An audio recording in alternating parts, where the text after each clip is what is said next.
Part 1. You will hear a man asking for information about language classes over the phone. First, you have some time to look at questions 1 to 4.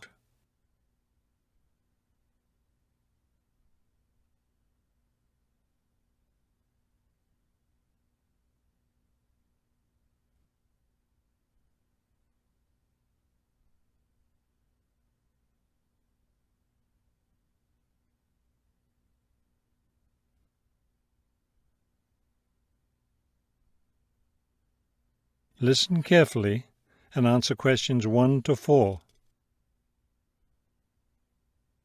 Good morning, Globetrotters Language School. How may I help you? Yes, I was wondering if you could give me some information on language classes. Certainly. What language are you interested in studying? Well, that's the thing. I'm interested in learning Japanese, but I'd also like to improve my Chinese.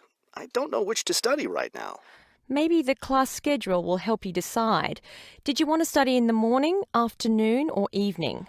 I work in the evenings, so mornings or afternoons would be best. Then that decides it for you. We offer an advanced Chinese class, but it meets on Wednesday and Friday evenings. I couldn't do that. When do the Japanese classes meet? We have beginning Japanese on Tuesday and Thursday mornings.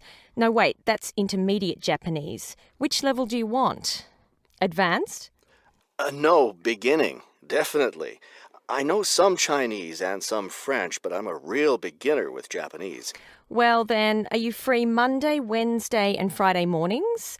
That's when the beginning Japanese classes meet. We also have intermediate French on Friday mornings. I could do those mornings, but I'd prefer afternoon. Don't you have anything in the afternoon? We have intermediate Japanese class on Wednesday and Friday afternoons. I really need a beginner class, so I'll take the morning Japanese class. Could you give me an idea of the cost? What would be the tuition for the Japanese class?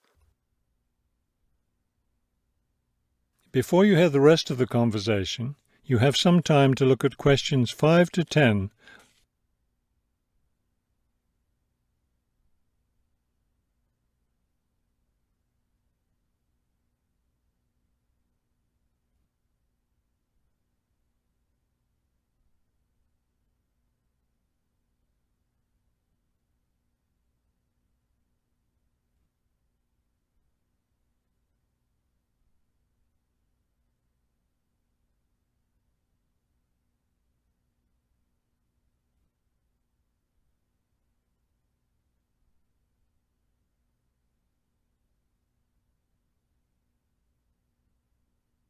Now listen and answer questions 5 to 10. The beginning level classes meet 3 times a week, so they cost a bit more than the other levels. For a 6-week course, the cost would be $575. That's a bit steep. If it's hard for you to pay that much, you could sign up for just 4 weeks of class and pay $410, or you could pay for 1 week at a time at $125 a week. That comes out to be much more expensive once you add up all the weeks. That's true. You can save money by registering for 2 levels together. For example, pay for your beginning and intermediate classes now, and you'll get 12 weeks of class for just $1,050. That's not a bad deal, but I can't come up with that much money at once. I'll just pay for the 6-week course. Fine. That class begins next week, so you need to register right away. Can't I register over the phone? No, I'm sorry. We don't take phone registrations. What you'll need to do is visit the school office today or tomorrow. Bring a cheque for the tuition and a photo ID. Is that all? Yes, we'll give you a registration form to complete, or you can save time by visiting our website and downloading the form there. Complete it and bring it into the office with your cheque. Great. I'll stop by this afternoon. Fine. When you arrive, ask for Mr. Lindsay. He's in charge of student registration. I'm sorry, Mr. Who? Mr. Lindsay, spelled Lindsay. Thank you for your help. Thank you. We'll look forward to seeing you in class. That is the end of Part 1. You will now have half a minute to check your answers.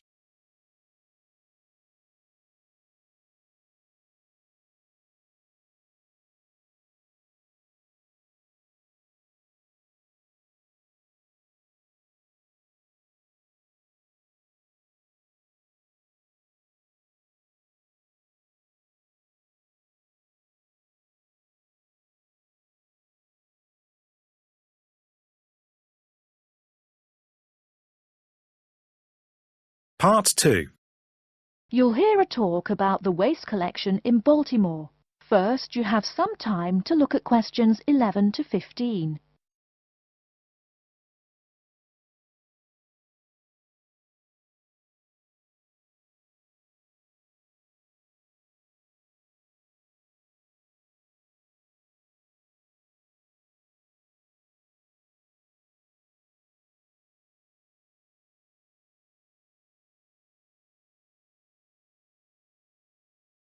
Now, listen carefully and answer questions 11 to 15. Hi folks, my name is Loretta Johnston and I am here from the Baltimore Department of Public Waste. Thank you for coming out to our community meeting tonight. I've got a few words to say about the waste collection here in Baltimore. First, there's the sorted collection bins themselves. They're made of sturdy, solid material, so none of your trash can seep out or puncture the bin. Also, since these things sit out on the curb overnight, rain or shine, they have to be waterproof. We can't have water getting up in it and filling up the bin. Remember to pay attention to which bin is which and sort your waste accordingly. You should have a blue or green bin for recyclable garbage, a yellow bin for unrecyclable garbage, and a red bin for toxic waste. Our city-wide waste management is divided into two services.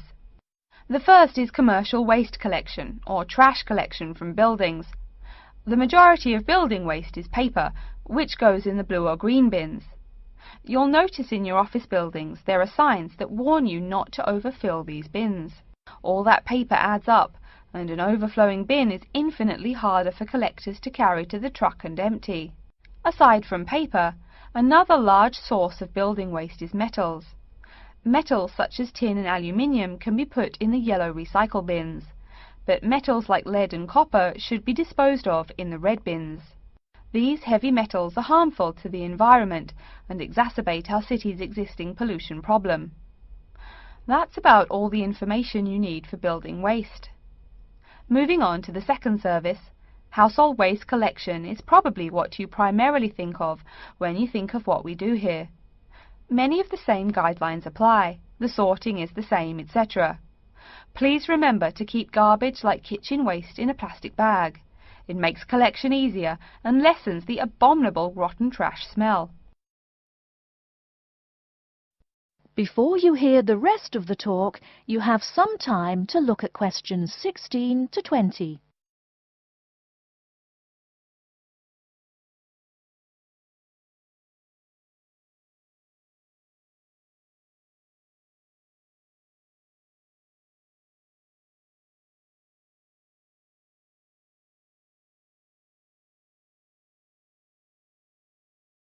Now listen and answer questions 16 to 20. So, after we take your trash away, what happens to it?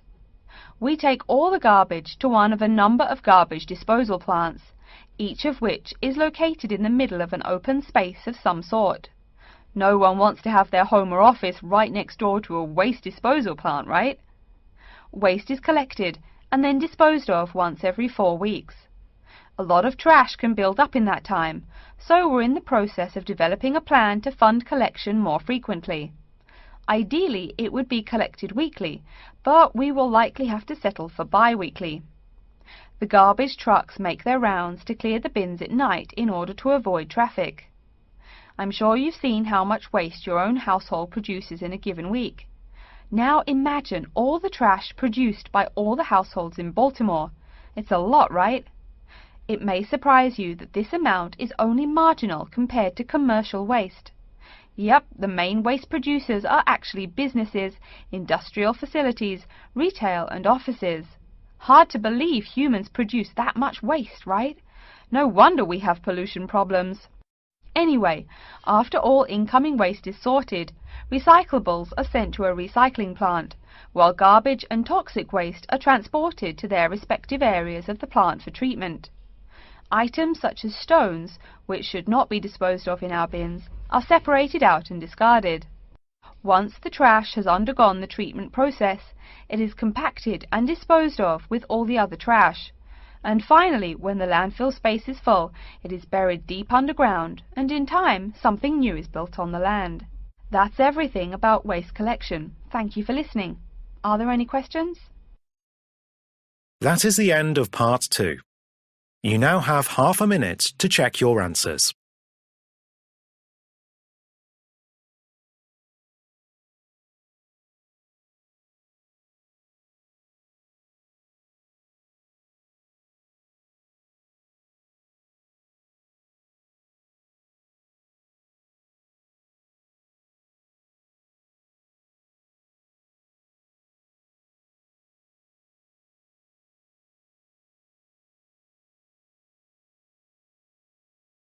Part 3. You will hear a conversation between Mrs. Davis and a lady she is interviewing called Gina. First, you have some time to look at questions 21 to 27.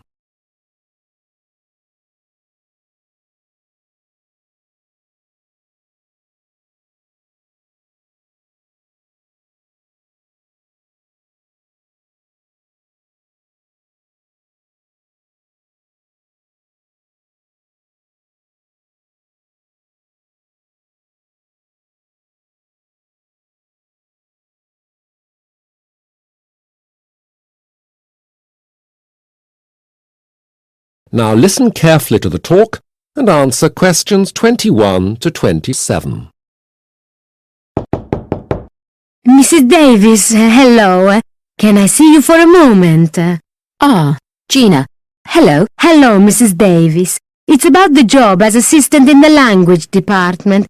I hope I'm not disturbing you. No, of course not. I was rather thinking you were coming to see me with the others tomorrow. Didn't I make an appointment for you? Yes, but I've got a bit of a problem. I have to go to London tomorrow to meet my father. He's coming over here for a business meeting. I wondered if we could rearrange it. Yes, of course. Right. Now, I got your application form, haven't I? Yes, here we are. Gina Baracco. So, tomorrow's out. How about Thursday afternoon at 2 o'clock? Oh, that would be fine. That's perfect. Actually, I'm glad you came in, because there were one or two things our personnel department wasn't sure about when they checked your application, and I can ask you about them now. How do you think you'd manage? I mean, your spoken English is pretty good. How do you think you'd manage the administrative side of things in English? I need to comment on the level of your English. Well, actually, I'm not too worried about that kind of thing. Before I came here, I worked as a clerk in a bank for 2 summers. I'm not a qualified secretary or anything, but I'm fairly organized and I'm good at getting things done. I'm not so sure exactly how good my English is, but then I'll be teaching in Italian, won't I? Yes. I think your English will be fine, and the department would always welcome a good administrator. Now, tell me about your academic commitments next year.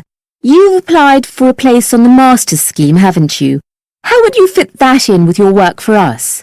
Well, it's part-time over 2 years, so apart from the reading, which I can do at the weekend and in the evenings, it's about 4 class hours a week. Anyway, I don't know if I'll be accepted on it, although I feel quite excited. I had the interview last Monday with Dr. Marplot, and it went really well. He asked me exactly the questions I wanted. That's good. Now, the post we're looking to fill is to teach Italian media. In Italian, of course. That involves reading and discussion classes mainly, although you'd be expected to help the undergraduates with their language as well. You can speak to the other assistants about how it works exactly. There is one in each language department. They're mainly Europeans, although I think we've got one Russian too. You now have some time to look at questions 28 to 30.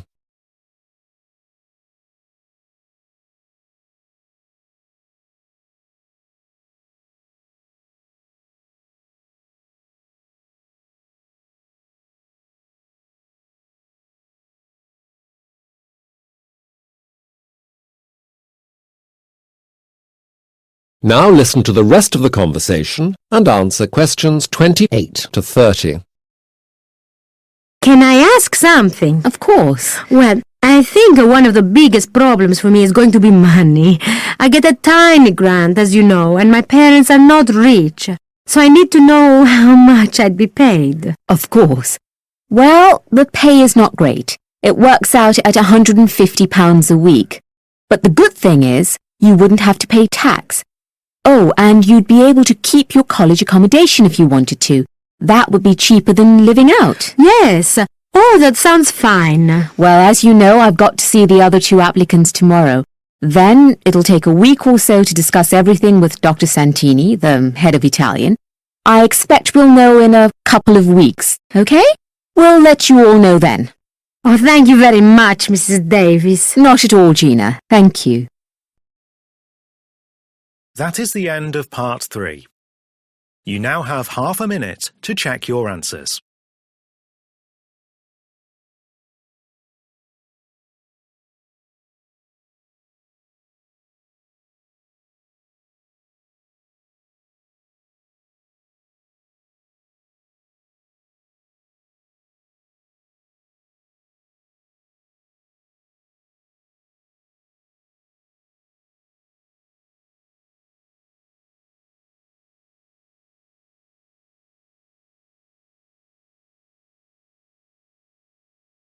Part 4. You will hear an extract from a student's presentation about computer viruses. First, you will have some time to look at questions 31 to 40.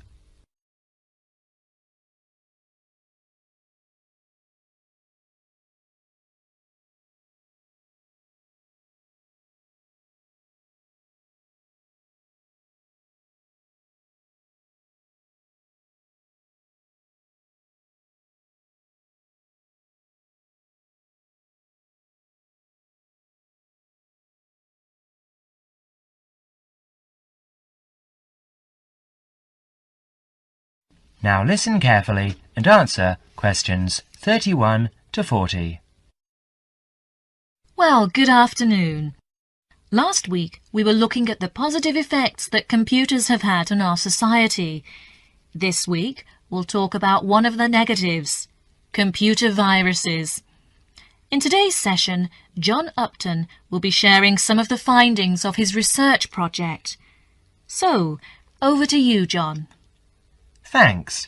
Mr. Yardley asked me to talk to you about the project I did from last term. Actually, it's really very rewarding to do this research project about computer viruses. Okay, so what is a computer virus? Well, it is a software program that has been designed, tested and released by a human programmer with the single intention of corrupting and destroying useful programs. Put in simple terms, it's a way of causing lots of trouble for ordinary people just to be a nuisance.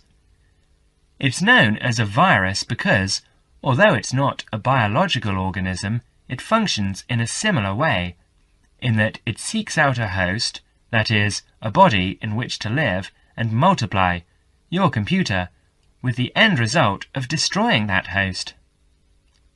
Let's go back 50 years. In 1949, in the early days of computer technology, John van Neumann presented the first model of a computer virus program in his paper, Theory and Organization of Complicated Automata. Soon after this paper was published, we find reference to a game known as Core Wars. Core Wars was initially created for intellectual entertainment by 3 Americans working on large mainframe computers. Remember, in those days computers were the size of a couple of rooms. By the 1980s, for the small sum of $2 postage, anyone could get details on how to play Core Wars, and very soon after, we see the emergence of a new pastime, one where people spent time creating programs that could escape the game and destroy other programs. In this way, the first computer viruses were born. Like their biological counterparts, computer viruses are picked up through casual habits. Virus programs are often intentionally placed within useful programs in the public domain, or they're included in software which is not official. That is software you might have acquired on the black market, which, of course, you don't do. It seems quite hard to believe that anyone would go to this level of deceit to intentionally corrupt the data of others, but the rise in the number of computer software infections and the amount of lost data that we are seeing these days is proof that these virus programmers are going to extremes to do just that. They are going out of their way to create programs that hide inside legitimate software applications and cause all sorts of errors that the average end user will then mistake for hardware failure. In other words, they will think that the problem lies with their own computer. So, what can we do to combat these people? Well, the first thing is to realize that virus programmers succeed because people are not always careful about where they get their programs from. So, number one, be very careful. And I don't just mean that you should be careful about the source of your software.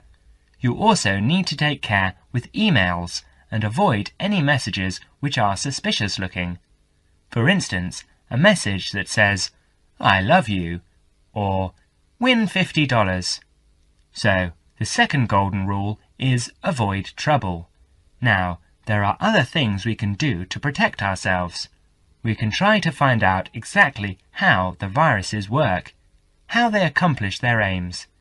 In other words, we need to understand them. And, of course, there is a good selection of antivirus software available on the market now, as well as on the internet, to combat the virus plague. So another way of protecting ourselves and our computers is to be well prepared. And, before I leave you, let me just say that if you ever run into one of those virus guys, tell them what you think of them. That is the end of part 4. You now have half a minute to check your answers.